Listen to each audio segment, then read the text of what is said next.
All right. Well, welcome to This Week in B2B Digital Marketing. I'm Dan Sixsmith, and I'm happy to introduce my new co-host, Marianne Vanella of the Vanella Group. We're also live on Blab. We're live on Periscope.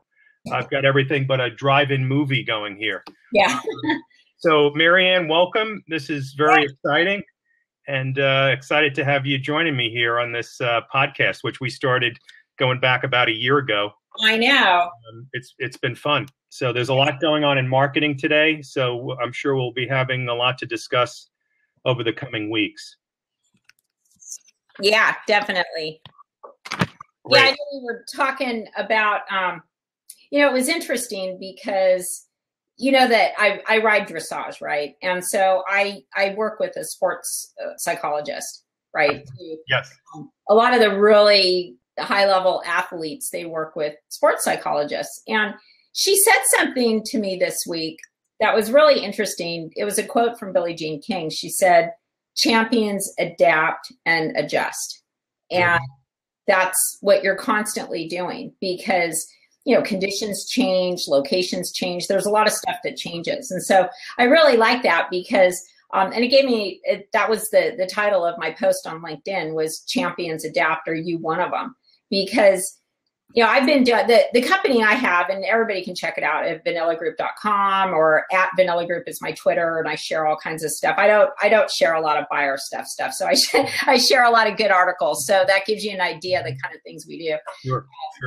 I don't share promotional stuff. So the point of it is I've had this company for 16 years and I've ran sales organizations forever. And I've ran sales and marketing organizations in tech companies and in large tech companies. And, one of the things that I've seen, and you and I have talked about this a ton, is, the landscape changes and things are different and buyers are different and the whole selling conditions have changed, but a lot of reps don't change. Right. So we still see people that are doing things they did 20 years ago where, like, for example, they're really impatient about connecting with prospects and they just call them a couple times and give up or, so there's things that even though the conditions have changed and the playing field has changed, I see a lot of people doing the same things. And now it's getting even less successful because prospects just don't have a tolerance for bad engagement, uninformed engagement, for bad content. There's this. So a few things. I mean, we'll talk about this during this broadcast. But one of the things that I see a lot lately is sales reps kind of get this. Some of them, not all of them, but they get this punitive tone to their communication. Like, don't say I didn't try. Right. Like these emails, I'm like, yeah, dude, guess what? Not only will I not say that, but I will remember you. So, right. And not in a good way. So, it's all about today. I think that reps and sales management needs to create an environment where their sales teams really understand the psychology of what's going on so that they can rise above all the noise. Yeah. Absolutely. There's a lot of bad salesmanship going on out there today. And we've talked about this. I get these emails that are, reply all to the same email and they copy it down 10 different times. And, I'm following up on the email I sent you. And these are all really, old school bad tactics. And what it does is it clutters up the marketplace and it takes the attention away from these buyers that, some of the more professional, salespeople are trying to break through, that clutter. Yeah. So that's definitely one of the things you talk about there. Tell us a little bit about what you do at the Vanella Group, because this is, you're just joining us for the first time. I'm sure folks would love to know a little bit more about the company, and then we could talk some more about the article. Yeah. I've had this company for 16 years, and I started it with the mindset of, okay, I'm running a sales organization in tech, which is what I was doing, and I was a consumer of outsourced services, marketing services, right? So the one thing I couldn't find is somebody that could do outreach. So basically prospecting into accounts and identify opportunities. I couldn't find anybody that did that, that was really an extension of my brand that I would want to put in front of it. And everybody was tending to measure by things I didn't care about. Like, I don't care how many calls you make. I don't care that the agent can't go to the next window until they ask the question. I don't care what you do. I'm looking at opportunities. So what predictability, I don't care about your back end infrastructure that your agents are using. I'm looking at what can I plan pipeline against? So if we're going to do this much program with you or whatever, what can I see in terms of pipeline? Nobody would put any skin in the game with that, right? Mm-hmm. So the way that I designed this company was actually, I have much more senior level people on the front lines that are very seasoned in tech. They are out of project management, account management, marketing management. So they've got a much more astute presence on the phone. They understand how people buy technology, and we prospect into key accounts and find out what's going on in there. So the thing that we do is actually build a sales roadmap where, okay, here's where they're at, here's what they're buying, here's what they're doing right now. And I actually worked with a behavior, an organizational psychologist, like all these psychologists. I work with an organizational psychologist to format those in a way that sales reps actually read, consume the information, and can execute on it. So there's a very precise formula about it. And so we identify where there's buy cycles, and then we provide the directions like, and here's how to be in the right place at the right time. And we go in as an extension of them. So like when we're calling for HP, we're going in as HP and having these conversations and finding out what's going on. You're part of the team. Yeah, it's highly effective. I know the Aberdeen Group, they did a couple of studies on outsourced marketing services, and they used us to represent the marketing intelligence to opportunity category because we get all this intel that helps people to be able to plan their engagement with that account. And I know one of our clients that we work with, they did some research on all the programs that they run, and they do stuff with some appointment setting companies and stuff like that. But when they have like all large deals, like all $1 million plus deals. And when they went back and looked at their last 12 to 18 months performance, 80% of the deals they closed were from our program.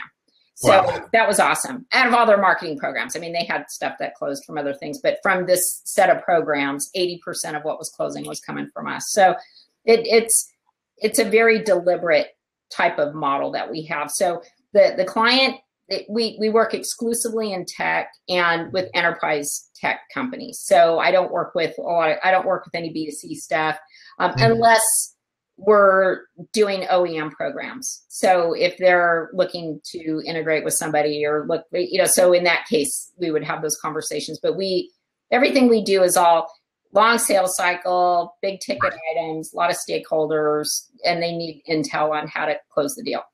That's awesome. That's what we do. And I do some training and some relationship management consulting. So more like, I've been in sales forever, I don't know, 30 years or something. So that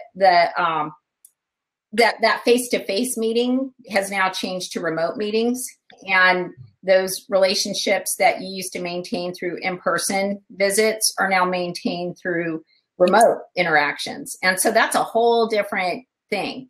And right. So how do you create those sticky relationships with a company that you hardly ever see, or you haven't even seen it all yet, right? So that I do a lot of consulting work around that too. Right. How do you add value along the way? And it's not just kind of following up, and pestering. Yeah.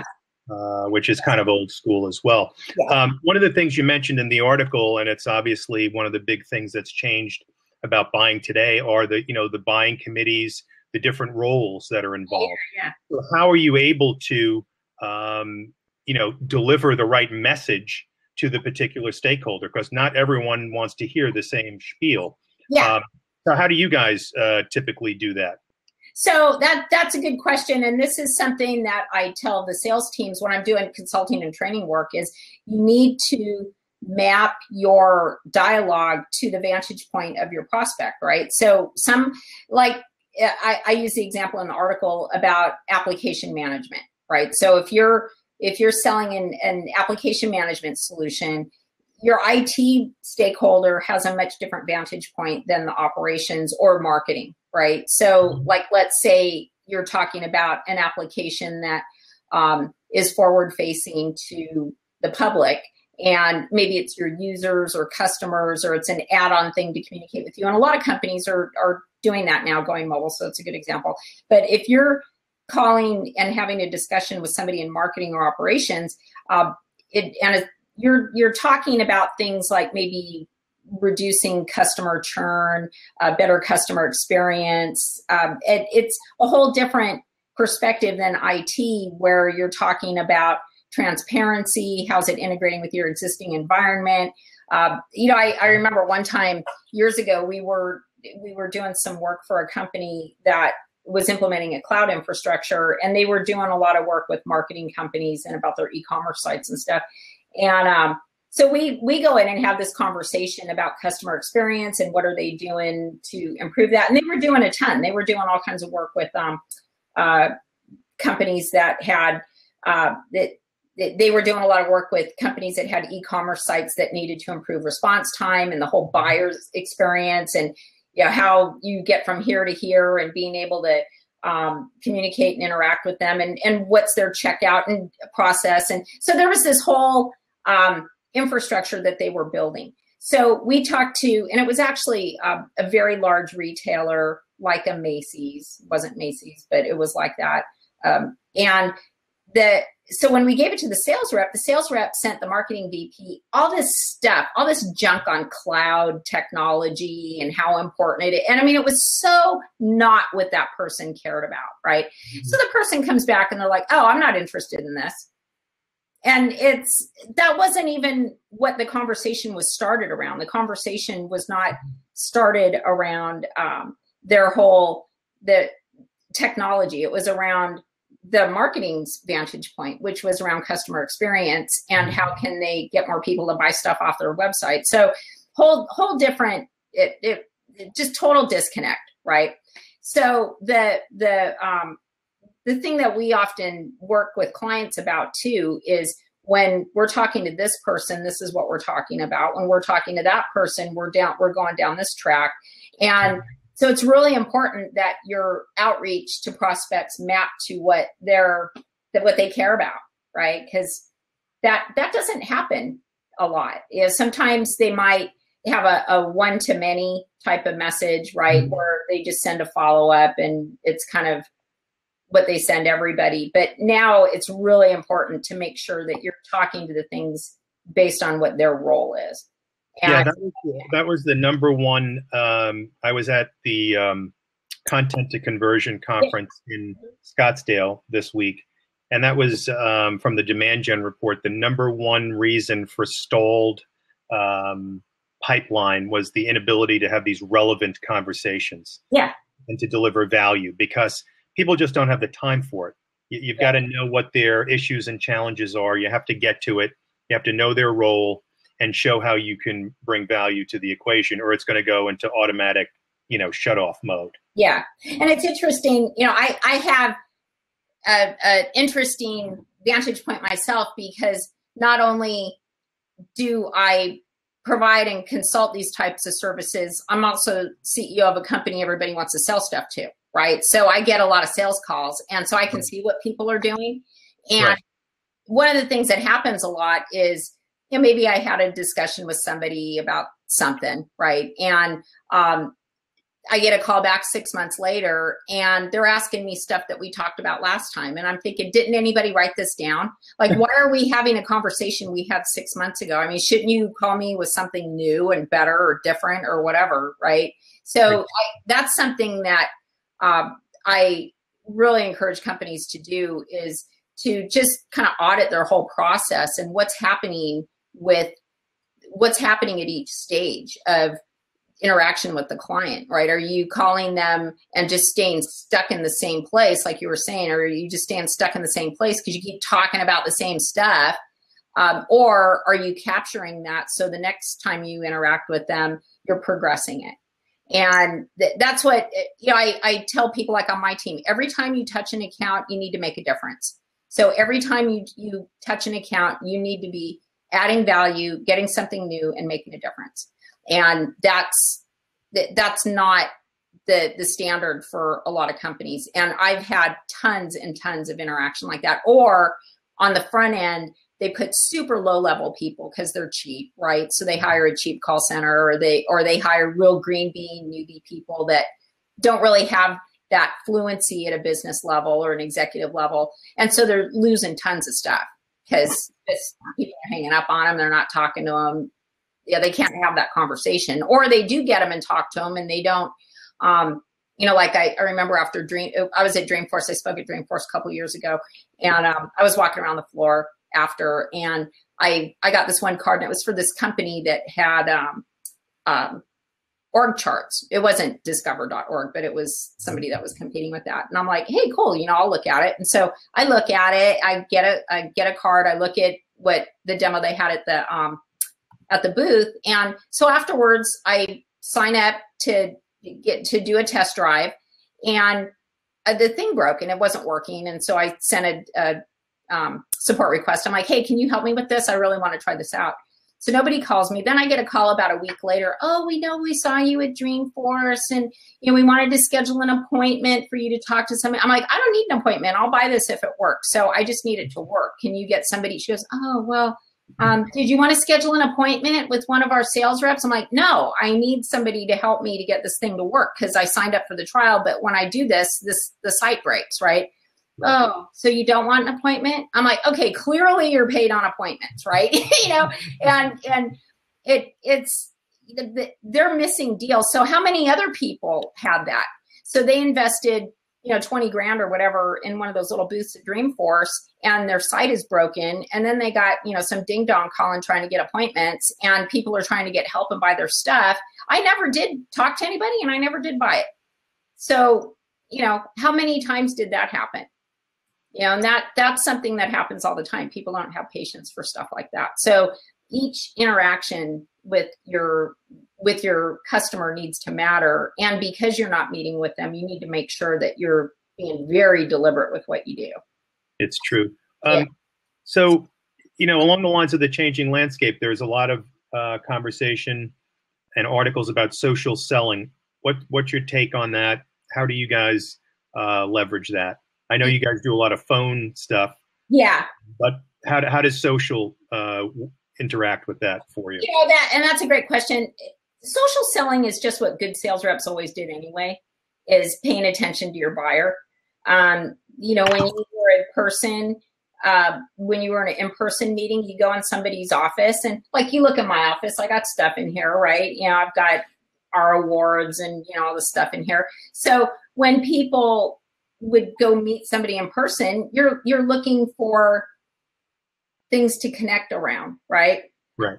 And you're getting an idea of your prospect. You're kind of socially profiling them, right? So you're saying, okay, here's the stuff they're interested in on their bookshelf. Here's the awards. They take a lot of pride in the company. They do this, they do that. So you're getting all these things from them. And social selling is you're moving all of that to a digital environment. So I've got my real world office space, but I also have my online office space, which is my LinkedIn profile, right? So I've got my LinkedIn profile, which I explain a lot about what we do and where we've been and what I do and all that, right? So that is prospect generated content. That's your prospect saying, I want you to know this about me. So that should be something that sales reps really study before because the thing that's happened is, well, I'll research them if there's somebody I want to pursue. I'll see if this is something I want to go after, and then I'll spend time researching it. But what's missing is you've got a big blind spot because you never met them. You don't know anything. So they could have on their LinkedIn profile things about technology they have.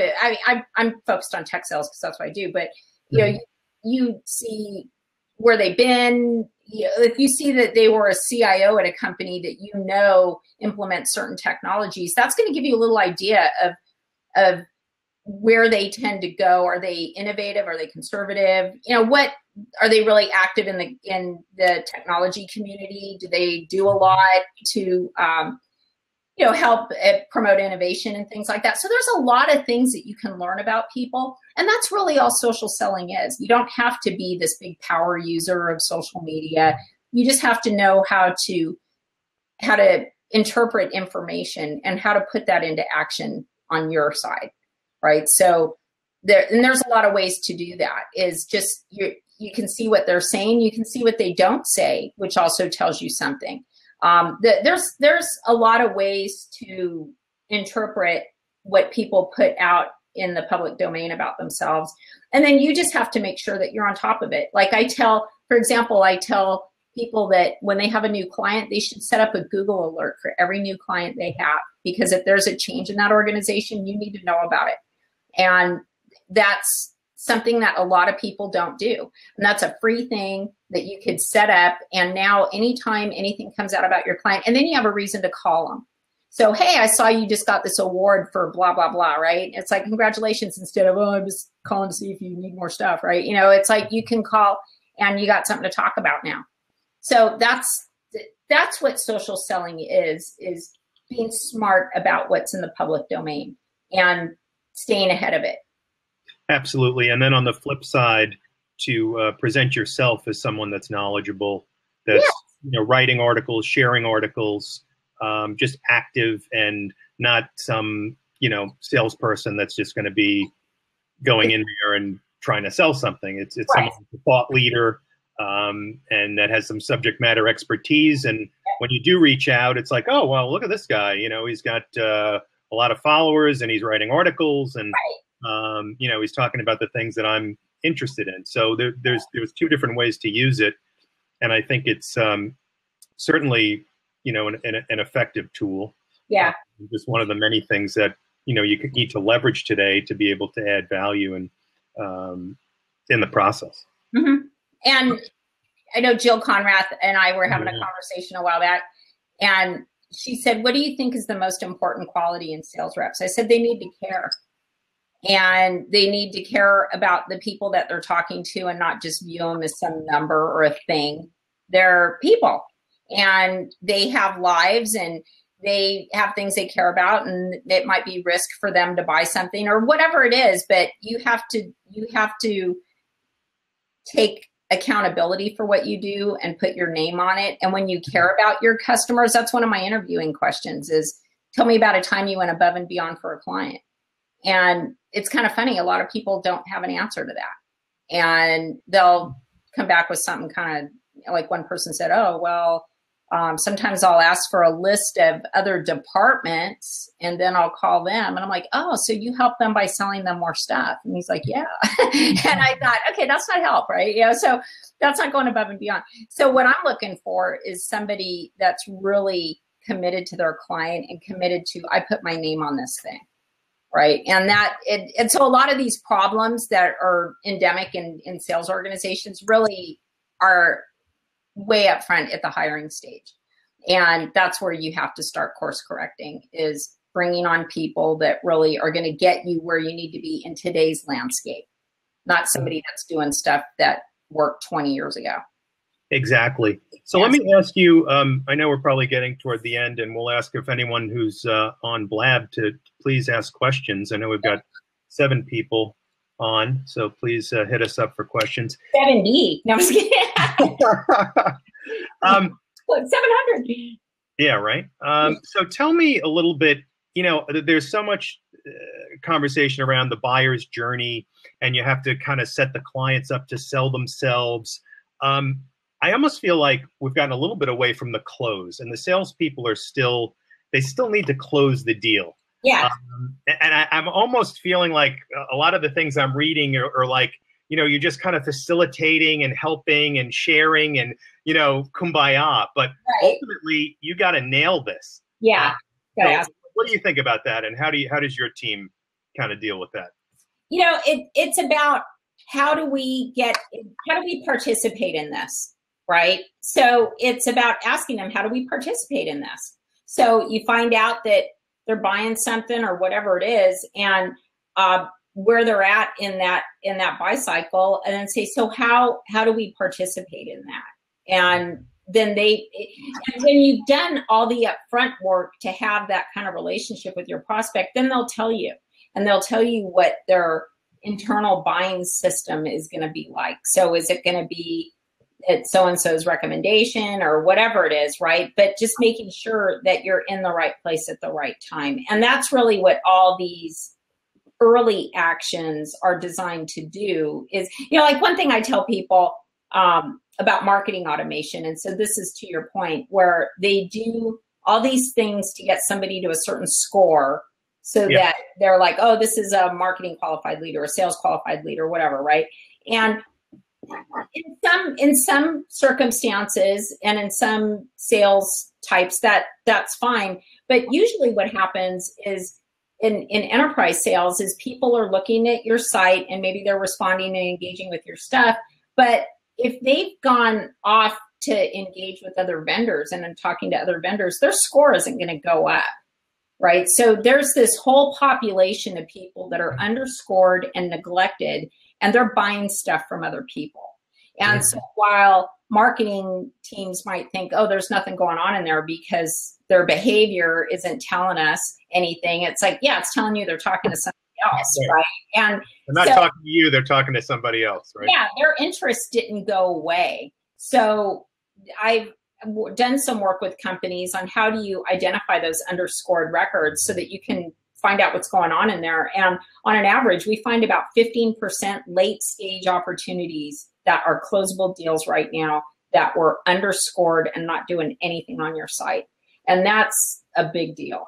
And so that's something that, again, you gotta work with, you gotta work with marketing, but reps need to not depend on marketing. You've got to do it yourself. So that's why they need to set up a system of managing their own activity, their own prospects, and where they need to be and what they need to do, and not rely on other people to feed it to them. Because I see there's all these platforms out there. It's like, well, we got this and we got that, and we've got Data.com and we've got Marketo and we've got everybody's buying all this stuff, and it takes a ton of time to manage that stuff. But the reps on the front lines, everything's falling apart. So that's exactly what you were saying about closing. You have to be that. You have to work the deal and you have to work the relationship, and then you need to find out how can you get this business. Yeah, exactly. It's really a changing landscape, and very excited to continue the conversation. Any other closing thoughts or ideas? I'm going to go through the rest of your article, which is a great one. And if you guys haven't seen it, it's just out on LinkedIn. It's Marianne Vanella's new article, which is called Champions Adapt. Are you one of them? Are you really a business champion? You need to read the article and see. And the whole psychology behind winning in business today. It's definitely a challenge. People are changing, and sales reps and marketers need to change. And one of the things we see is that, many organizations are still caught up in the old school, and they're very comfortable talking about themselves, their products. They can't wait to throw a demo up there, but it's not consultative. It's not uncovering challenges. It's not speaking the language of the buyer, and you can't just spit back the stuff that they could find out on their own online. Yeah, so, exactly. You've got to deliver, unique insights and value, and advance the conversation. So we'll definitely look forward to future conversations. This was a great brand new B2B digital marketing with my new host, Marianne Vanella. I really enjoyed the conversation tonight, and we had a few people in Blab, but we'll promote it more next time. We had a couple of people on Periscope. Yeah, cool. We'll be back at it in a couple of weeks. Okay. All right. Well, thanks, everybody. Look forward to it. Bye. Bye.